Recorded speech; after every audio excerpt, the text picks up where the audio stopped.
Both sides came to the table. It can be difficult at times, especially. Very exciting. It's the mall is transformed. It's consistent with something that is called. I think it has tremendous potential for This strength. situation could happen. I was really touched Downtown by mall will be very the important. emotional But the attachment public itself, that people I've been on the job for 40 years, and I think American trading service is just something that gets in your blood.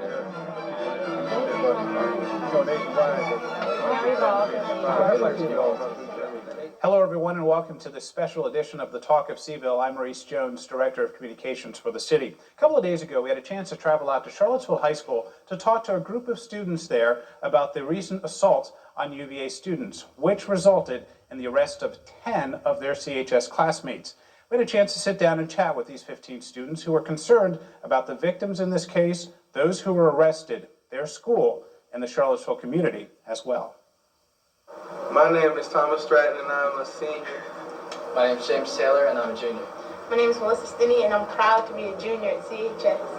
My name is Emily McMullen, and I'm a senior. My name is Brittany Edwards, and I'm also a senior. My name is Amber Westfall, and I'm a junior.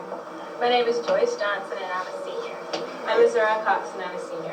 I'm Elizabeth Oaks, also a senior. I'm Priya Chalam, and I'm a senior. I'm Daniel Perry, and I too am a senior. I'm Jane Yardy, and I'm in 11th grade. I'm Ron Westboy, and I'm a senior. I'm Peter McCushion, and I'm a senior.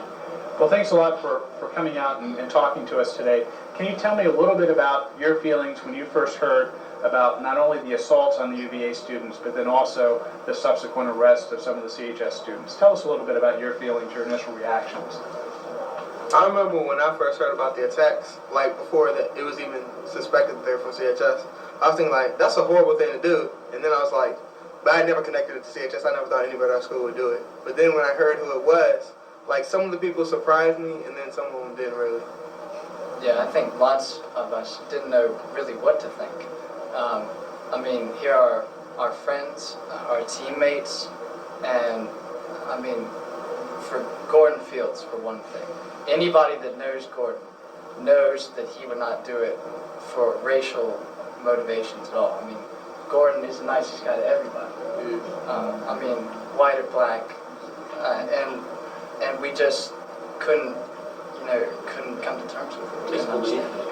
Yeah. And it was really sad. A lot of confusion. And you say sad in what way? Tell us a little bit about that. I don't know. When I first heard it, it affected me the whole day, and I was just in a really bad mood. I was just so sad that someone could actually do something like this. Like, I didn't care where they were from, if they were CHS students or not, or, I mean, it was even worse that they're from the school, but I was just really sad that someone could actually do something this, like, just pointless and very violent. Yeah, it was sad to me too because Gordon had like such a future ahead of him. Like, he was going to college on a football scholarship, and then all of a sudden, it's gone. I wouldn't just say talk about Gordon. Like, I was just hurt from the whole thing. It just made me cry to see that somebody could do something like that, and then to see how the media is portraying it as a hate crime and stuff. And that's one of the reasons why we're here today, to disprove that. Because, I mean, this is CHS. If you look at our teams, our sports, it's not like white and black. It's everybody working together for a common goal. Yeah. A lot of people have talked about the diversity here at the school and how that's really a strength. Talk a little bit about that and how important it is as you're not only here at CHS, but as you're moving up through the system in the city of Charlottesville.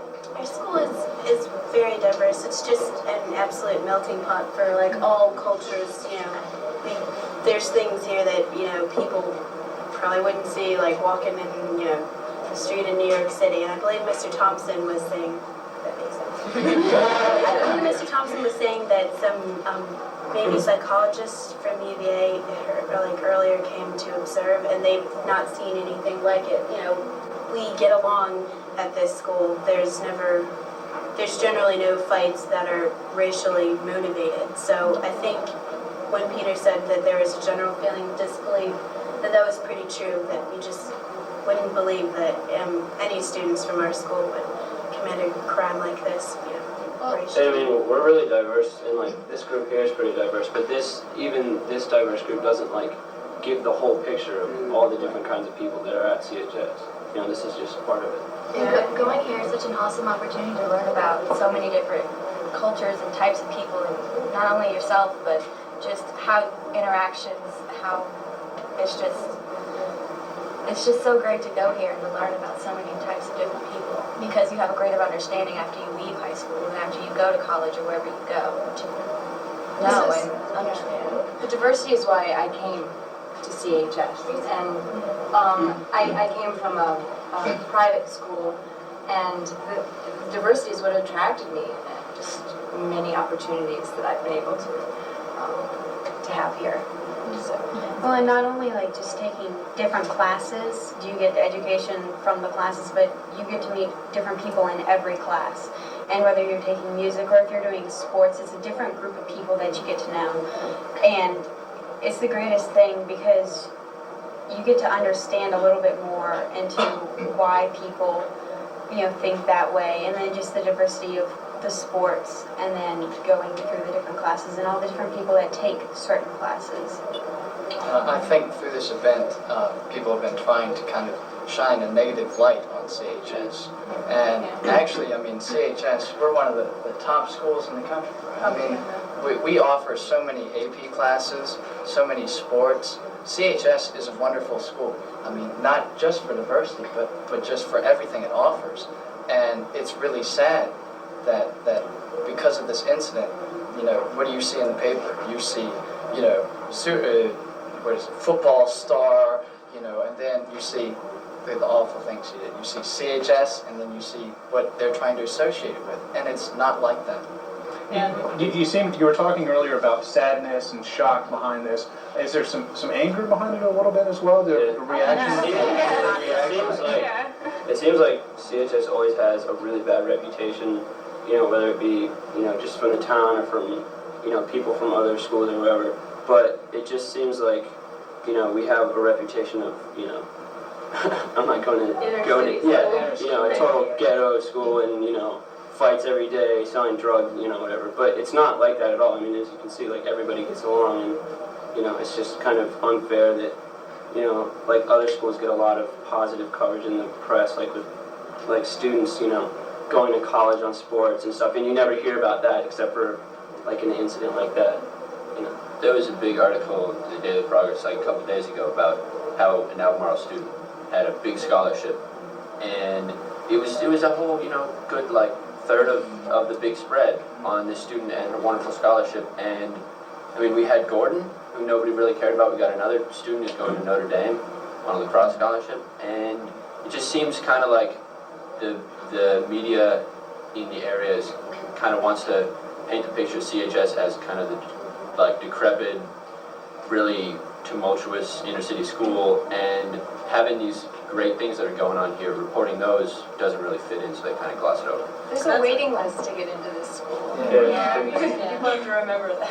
It's kind of scary that maybe the media's biases can almost become a self-fulfilling prophecy because, students here, like, this school's bad, and, it eventually could come into place, and that's not what we want to see at our school. Well, apparently it's not scaring away the people on the waiting list. There's still some. I don't think we want the community to think that we're absolutely perfect. I don't think that's possible in any situation. I think we just want people to realize that what we have here is what we have in the community. And we're just mirroring the problems that may exist in the community, and we're mirroring the strengths that may exist in the community. How has this school responded to what happened? I mean, do you feel as though you've come even closer together as a school, or was there ever any concern that an incident like this could tear you apart a little bit? I don't think that an incident like this could tear our school apart, but I think that outside sources have kind of tried to make it seem like that's either what's happening or what's going to happen. There's a lot of rumors. Yeah, and lots of rumors, and maybe the press might kind of make it seem like there's tension, and who knows what's going to happen with the school next. But it's really like if you're in the school, it's not like that at all. And I haven't felt any sort of tension between the races at all. Yeah, I think it could hurt more the community than us, because I mean, we all go to school. We all know it's not a bad school. We all know what it's like to go here. but people outside haven't come inside these walls, and they hear things like when we go to like sports events and we hear things from the other schools, and it's like you have no idea what goes on in our school. Yeah, I think because definitely this has the potential to tear the community apart, if anything. I think something like this really helps because all you really need to do is come inside here and then go into a real inner city school if you want, and you can see the difference. I mean, it would be a big difference. So I think this is pretty much the most helpful thing we can do for the community altogether. And there's lots of positive stuff coming from this. I mean, just look at the room today. I mean, look at, what we're sharing. I mean, there's so many things out there, so many rumors, so many negative things, and we're here to disprove them.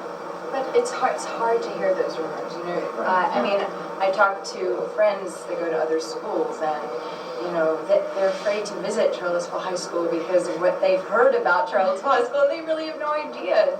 And if they did come, like Azura was saying, I think it would blow them away. And the main problem is just ignorance. Like, most people don't know. They don't know about us. They don't talk to any of us to get to know. So I think this is a good way for them to get to know what's up with us and what's happening. And we're just as scared as the people on the outside, but if they're scared to talk to us or scared to try to learn about what's going on in our school, then they're just going to be in the dark, just like some of us around here who don't talk. Chief Longo, Tim Longo, has joined us to answer any questions that you may have about what's gone on up to this point, kind of update you on the investigation. Do you have any questions for the chief? This is a really good opportunity to talk. Can I comment before I take the question? First and foremost, I'm Tim Longo, and I would give anything to be a freshman in high school again. To say, boy, I'm part of the freshman class a long time ago. I think it's important to recognize that the fact that these young people, and they speak very highly of the school and the school community that they're part of every day, that they are part of a larger community. And those are represented in neighborhoods around this city. And they reflect the values of those same neighborhoods. And I think a message that we have as a community that we need to send out to the world and around the country to those communities that are questioning our beliefs in each other, that we are a community that's unified on an important issue that lies in front of us. And we're committed to working through that issue and to being positive examples, not just inside the four walls of this building, but in the communities that we live in every day. I think it's a remarkable demonstration of unity that you're exhibiting this afternoon. I congratulate you for that. Thanks. Any questions for the chief? Yeah, were there actually 20 people involved?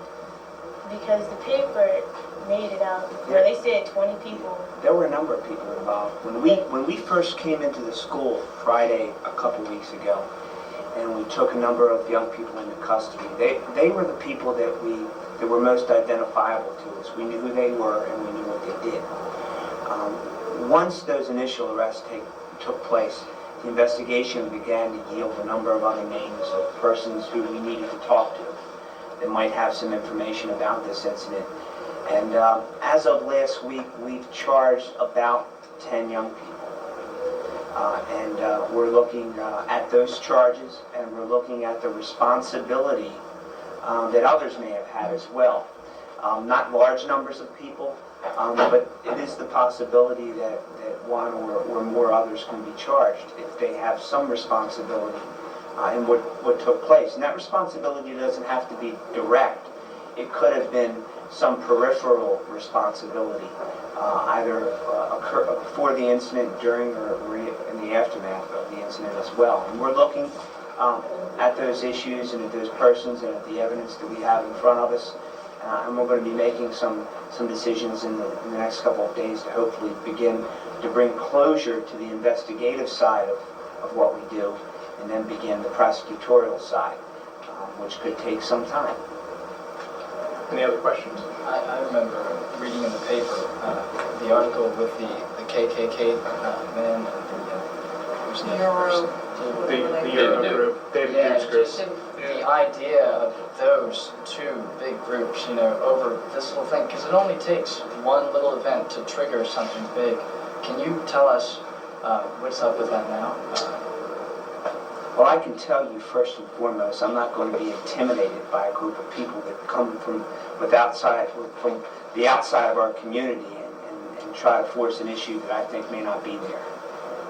That's a message I need to be very clear about. I'm not going to be intimidated by anybody. My job is to respect and to enforce the law, and that's exactly what I'm going to do. And if in fact our investigation reveals that this was not racially motivated, then so be it. I get paid to chop wood. The chips fall where they may. And I'm going to stand behind those decisions regardless of who's questioning them. I'm not going to be intimidated, I'm not going to be buffaloed, and I'm not going to stand by and allow outside groups to push our community in a direction that we need not go. And that's my position. And that's the position I'll take publicly. And if the time presents itself that I need to do that, to make no mistake about it, I will do that. I think that we're going to need to look at what motivated this incident. I think it's premature and I think it's irresponsible to make assumptions as to what may have motivated it. I don't care if one or two people said that, you know what, Chief, that might have been an issue. Well, you know what? I don't think we're done analyzing those facts, and I don't think we're done investigating that. I think it's premature to assess motive of a crime before an investigation is completed. And I think by putting that kind of information out into the local media, it sends shockwaves through a community. And I think it did this school, this institution, and this community a tremendous disservice. And I've tried very hard over the past 2 weeks to explain that. And I've been criticized for it. I've been accused of backpedaling for it. In addition to a number of other things that I'm not going to discuss in public forum. But I can tell you that my intention was to simply send a message that let's not put the cart before the horse here. Let's be mature and responsible and ethical and moral about this assessment. And let's call it what it is, but let's wait until such time as we've had a chance to take a look, a little bit closer of a look at what might be behind some of these incidents. We're going to take a real quick break. Hold on to your questions, and when we come back, we'll have more questions for the chief, and we'll also talk about this community and the relationship between this community, this high school, and the University of Virginia. That when we come back on the Talk of Seville. Welcome back to the Talk of Seville, everyone. We have the great pleasure of being here at Charlottesville High School, and we're getting a chance to talk to some of the students here at CHS about the recent assaults on UVA students and the subsequent arrest of some of the Charlottesville High School students here. We have another student who has joined us here in the back. Can you do me a favor and tell me your name and your grade here at CHS? I'm Christopher Johnson. I'm in the 11th grade. Well, Christopher, we were talking before the break with Chief Longo about this investigation. We're going through some of the questions. Any other questions for the chief about where this investigation has gone, where it is now, and where it could be going in the future? When you were talking about being involved, are you saying actually participating in the actions or just being present at the time? Mere presence is not enough. It needs to be something more than just mere presence. That really is an assessment that isn't done unilaterally by the police. When we look at that level of culpability or responsibility, criminal responsibility, we do that in common with in concert with the Commonwealth's attorney. It might be helpful to explain for a minute about when charges are placed against someone, whether it be a juvenile or an adult. When the police do an investigation, we have probable cause. On a scale from 0 to 100, that's about 51%. We have probable cause to believe that a person has violated a crime. We'll take those facts and circumstances and we'll present them to an independent, a neutral and detached party. In the case of a juvenile, it's a juvenile intake officer. In the case of an adult, it's a magistrate. And that neutral and detached party will look at the facts and our probable cause, evaluate it, see if in fact probable cause exists, and then they'll take those facts and they'll marry it up against the criminal code of our state or Commonwealth, and they'll place or proffer the most appropriate charges. It's then the responsibility of the Commonwealth attorney not to just look for probable cause, but when the Commonwealth attorney looks, such as the participation in a criminal act, they're not only looking for probable cause, they're looking to see whether they can prove that case beyond a reasonable doubt to a moral certainty. And that's really what they're looking for. But mere presence isn't enough. One of the things that you were talking about just a few minutes ago was the community and the concerns that you have about the community. What are some of those concerns specifically? You're not as worried about the school. You think you're in pretty good shape here with the relationships here at the school. But what about in the community? Tell us a little bit about that. Well, I think just the fact that race was brought into this prematurely, it seems, by the media really kind of sparked everyone. And it's just, race is just one of those issues that, You just put it like a little spark out there and it'll grow. And that's just proven by, you know, David Duke coming in and doing all this stuff. But yeah, I just think that a lot of people in the community have a feeling, whether it's probably not based on enough evidence, since the media has been so misleading, but they have a feeling that it's being handled unfairly, I think. And that's probably what's causing a lot of trouble, both at UVA and like around the community. I really think that a lot of people are, you know, they don't know that much about it, or they just heard rumors and they think it's unfair. And that's really going to be hard to fix, I think. With the community, I think that I'm not worried about the race. I'm worried about the race, but I'm worried about how they look upon our school, the image that we already have, like the image that we already have and the image that we will have after this. It's like, before this, we already had a negative image, and like something like this, it's when the community looks in on it, it just brings it down even more. Because I know that many of times people, like, I don't know, they just look at us like, you know, we're the big C, so things happen here that don't happen anywhere else. I never really, when I look in the paper, I never really hear about the positive things that happen in the school. Whereas if something happens, I mean, not the bad mouth other schools like Albemarle, Monticello, you hear about it when you're reading the paper. But when you look here, you don't, I mean, you never hear anything about like, you got Scholastic Bowl, you know, we got all kinds of things that we have, but you never really hear about it in the paper. So something like this, when the community, we put this in the paper, they say Charlottesville High School, and I mean, they only see the bad things that would come out of Charlottesville High School. They never see anything that's positive, you know? Right, like so, our district track team. Yeah, I mean, we came in first. And never made it. And it never made the newspaper. And yeah, we broke records. Yeah. But we're not saying that we don't have problems. Everyone has problems. But we're saying that our problems are not as big as they're being presented. We're not as individual to CHS. Exactly, yeah. I mean, you'll find those same problems at all the other schools. Some schools on a higher degree than most schools. And it's not really an issue of us just being bitter about not getting recognized for sports achievements. It's just like we just don't feel like we really get a fair chance at a lot of things. Well, what do you think that is, though? I mean, we were talking last segment about the fact that you guys were ranked by Newsweek as one of the top 500 high schools in the nation. All these great AP classes, and then you have this reputation that you think that you have elsewhere. But obviously there are other people who recognize the good things that are going on at CHS. So there's kind of this competing reputation thing going on there. I think that some people are just scared of diversity. I think it seems like, and other people, you know, really accept it. And I think that's where the difference lies. Some people see it as a great thing, and you know that's why there's a waiting list.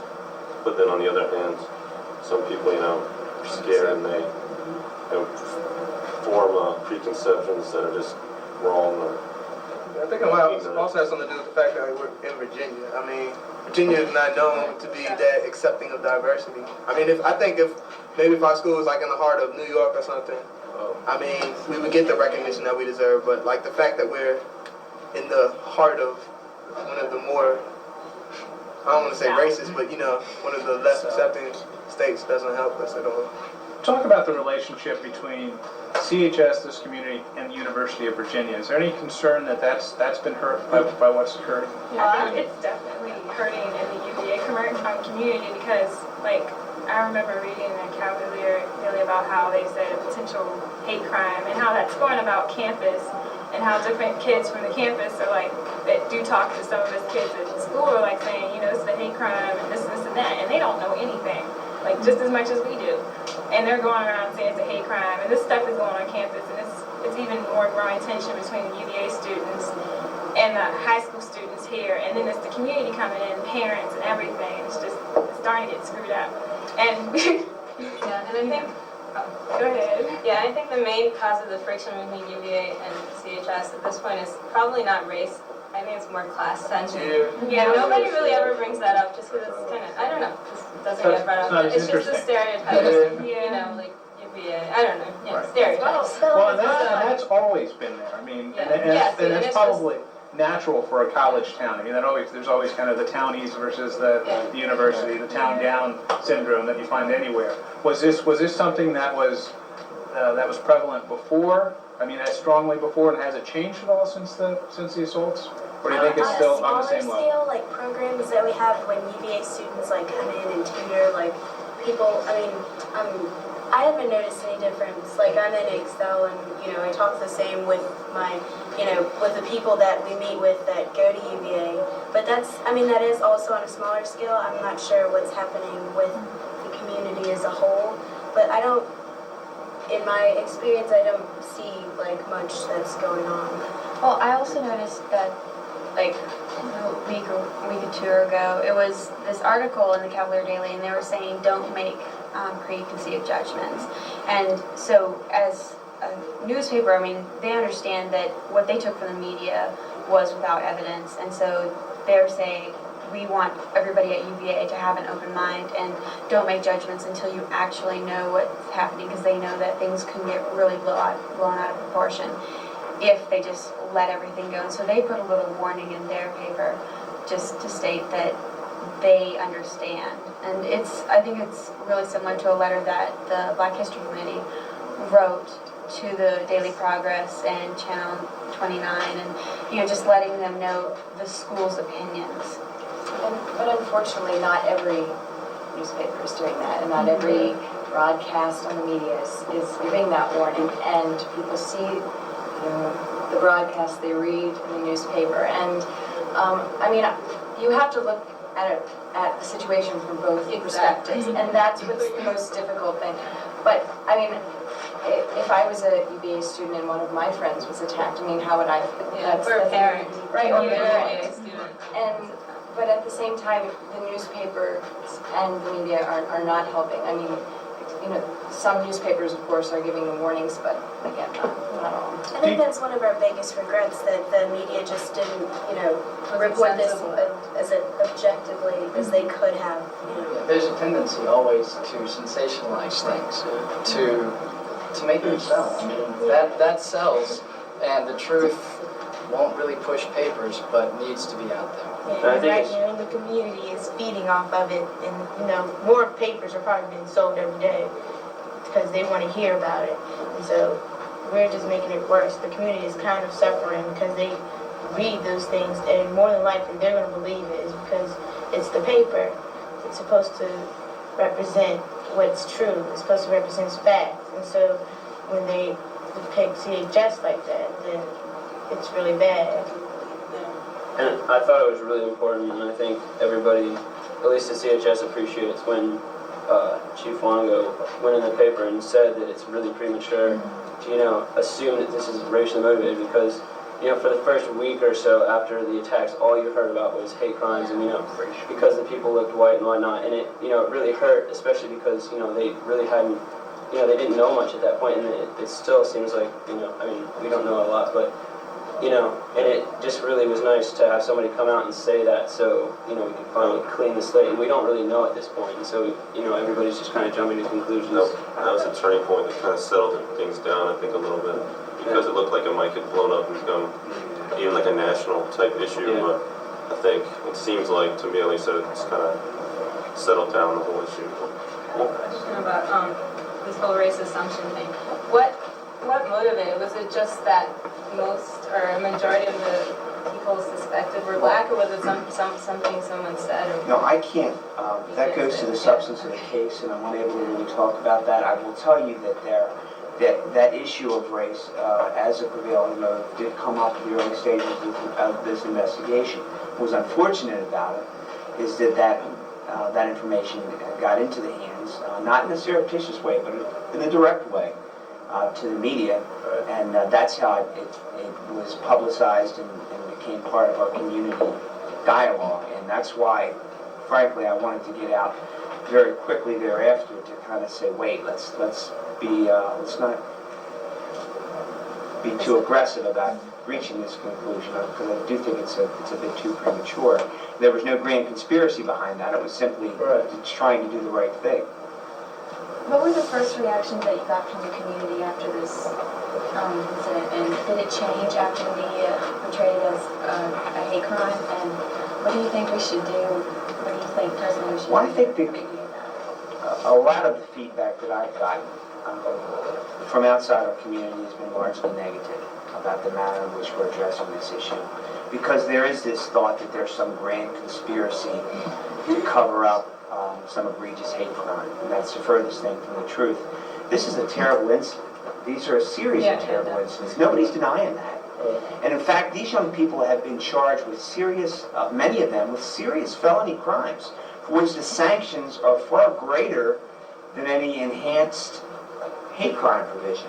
So there's some pretty serious consequences to this. I don't think a lot of people understand that, or they either don't understand it by ignorance or they refuse to acknowledge it, one or the other.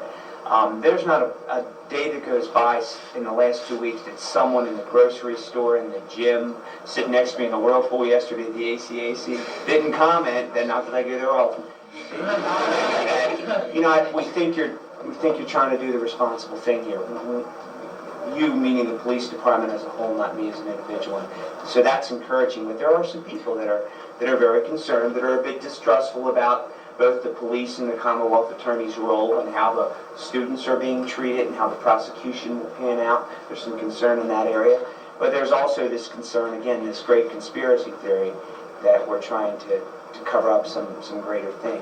And Chief, I'm sure ACAC appreciates the plug, but there are many other gyms. But one of the things that I had to point out about the negative reaction that you're getting is a lot of that is being generated from this David Duke organization and their website and their emails to their supporters around the country. We're receiving a lot of those types of emails and responses in the City Hall. And as you were saying before, it certainly seems to be an attempt to intimidate not only the chief of police and the politicians here in town, but also the Commonwealth's attorney to make a decision before the evidence has been laid out and decided upon. So I think that's one thing that needs to be pointed about some of that negative reaction that's going on out there. Tell me a little bit about that organization, that David Duke organization. When you first heard about that, what was your initial reaction when you saw it in the newspaper or saw it on television? I saw it on the front page and I'm like, how can you give this much merit to this guy from a hate organization that you give to every other story on the front page of a newspaper? Yeah, I was just like, I mean, I know this is kind of wrong. I was like, they have no right to even talk about hate crimes. I mean, this is what they've been doing for what, like 100 years? Sorry, no right. Well, we're going to take, no, I'm sorry, go ahead. It just kind of scared me because it kind of gave me a glimpse of what it could turn into.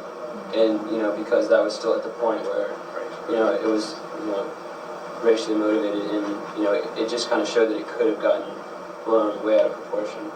So one of the big things, like back then and kind of now to a degree, is that, like one of the ways it could have been blown out of proportion is that no one really had the truth. There were just like 5 million different rumors going around, and still kind of now, no one really has, you know, no one here, maybe Chief Longo does, but none of us have the whole story and the way it happened. So that means that we've all got to be like, you know, putting the puzzle pieces together somehow and trying to make it go, even though we don't have the whole puzzle.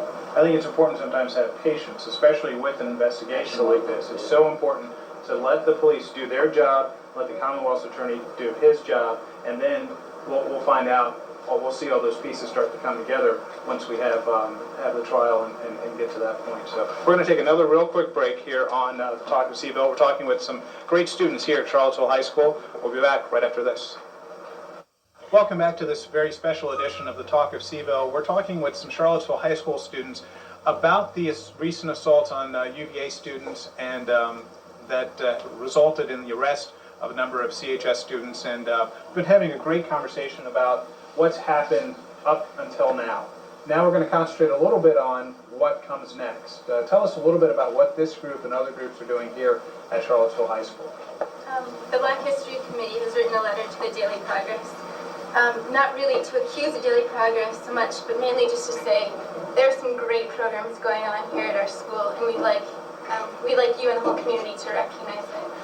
Also, our newspaper, The Nighttime Review, is going to be doing a special edition, so we're going to have letters from community members and from leaders within our school really addressing the issue. And I think most of us can agree that we don't want to run away from this issue. It's been brought up, and I think now's the time just to really confront it and deal with it. Some other things that are going on with this committee?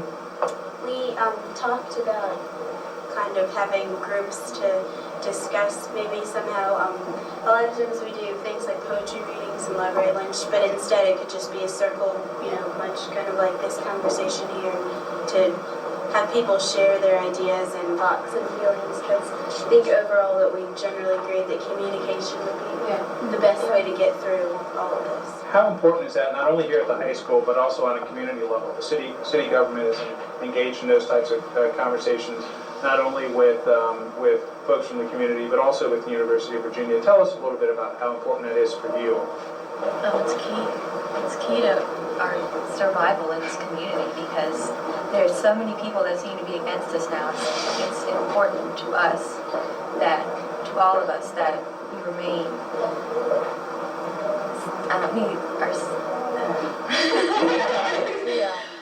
It seems like we remain united. That seems to be important. Each other is the greatest thing, instead of like going against and going back and forth with different types of retorts, we should just come together and try to figure things out and solve problems and whatnot, and not argue back and forth. That's just useless. I think it's really important that, like, not only us, but just everybody kind of keeps on talking about this, and maybe discussing it with leaders in the community, and maybe your teachers or something, but just to keep talking about it so people get a better understanding. And because if we just stop talking and kind of put it behind us, it's not really going to solve anything, and it's just going to make the situation worse. So even just having us here today is really kind of solve some problems. Yeah, and I think that having this discussion and talking is good, but gossiping is not. If you don't know facts, then you should not gossip. It's talking, letting out your feelings and how you feel. That's different from saying, oh, I heard this or I heard that. That goes with the media too, though. Yeah. Once they calm everything down, then it'll be okay. Yeah, talking is going to keep everybody open to other people's opinions, because if somebody has, I would come to the group and I'd be like, I have my own opinion, then I'd hear somebody else and take that point into consideration. And it would open everybody up into seeing it from both sides of the community, whether racially or socioeconomic levels, and so then everybody will get a broader perspective of what's really going on. I really respect Mr. Thompson for addressing the student body on that.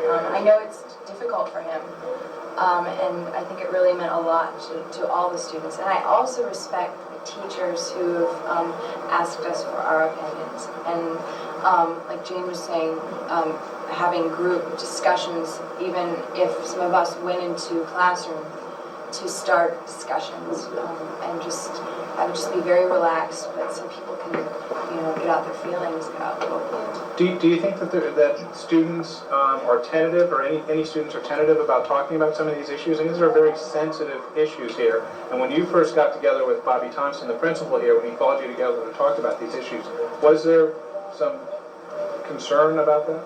I think people really wanted to talk about it. They've been waiting for a while. People talk with friends and everything, but it was nice to have something organized like that where people could really talk with an authority figure and try to fix some problems. Yeah, and I think that I think the discomfort with talking comes from this idea that's kind of been in the school before we got together, and Mr. Thompson did this, that it's like it shouldn't be talked about. It's kind of like taboo. Don't say it. And it's just there's a lot of silence and reluctance, I think, from a lot of teachers to talk about, because it takes some courage. You're gonna hear some things you don't agree with, and you have to accept them and deal with it in a reasonable way. So I I really hope this community takes this as an example, and I think we're all really grateful to Mr. Thompson, and this is pretty much going to be the only way to solve it, I think. Overall, it brings relief, kind of following this entire media circus, because you don't know what to think, hearing messages from all over the place, so I think it's good that finally there's a place to, communicate and have all these thoughts and feelings out, and not just, it's good to have some ground. Also, people fear what's unknown, and I think that people here in this room and in the community and in our school, we might not know the specifics of the case, but we know how we feel. And I think now's the time for people who are quietly working behind the scenes to do good work in this town. I think they really need to pipe up and say the good things they've seen happening at our school and the good things they've seen happening in this town. Yeah, there's a whole lot of healing to be done, and that's exactly what we need to start. You think that at all we've lost sight on some of the victims a little bit because of all the discussion about race and all the other things? I think we definitely have, because I mean, I was talking to some people the other day, and they were talking about, oh, poor CHS students. What they did was wrong. They were wrong. I'm more worried about how our school is being pinned with what a few individuals did. Yeah, because physical scars go away, but how people perceive you, that's going to be there always. So we can't easily shake this, you know, it's going to be around for a while. And like we're already saying, we kind of already have this reputation, and, you know, with everything that's happening, it's probably...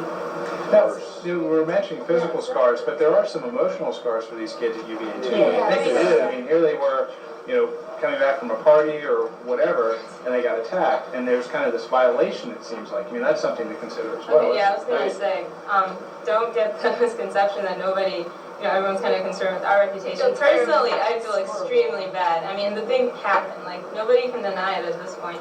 And it was very, very, like, saddening and something that really should not be done, and I don't think very many people don't even think about doing. So I can say this right now, I'm still angry at the people who did this. I think it was a horrible thing to do.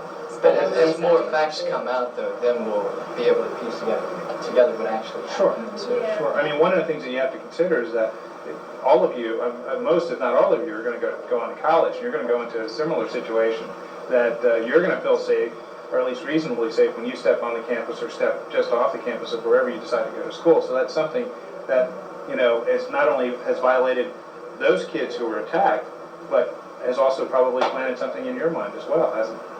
I mean, think about that, and any reaction to that, like next year when you're going off to school, or 2 years from now when you're going off to school? Things to remember. Yeah, that's something we definitely to think about. And what I think the people in this community need to realize is we are as shocked as angry about these attacks as the people, the rest of the community. You know, it's not just CHS is different. It's like we're part of this community too. The decisions that they made neither represent people that allegedly did them or our school, and I think it's important that people know that it's not us to do that. It's not our way. They just happen to be from CHS. It's not like CHS, you know, 37 people. How many thousands of students do we have here? You know, I mean, and you know, we have so many people here, and it's so sad. It's really sad though that a few students give this image for us. Right.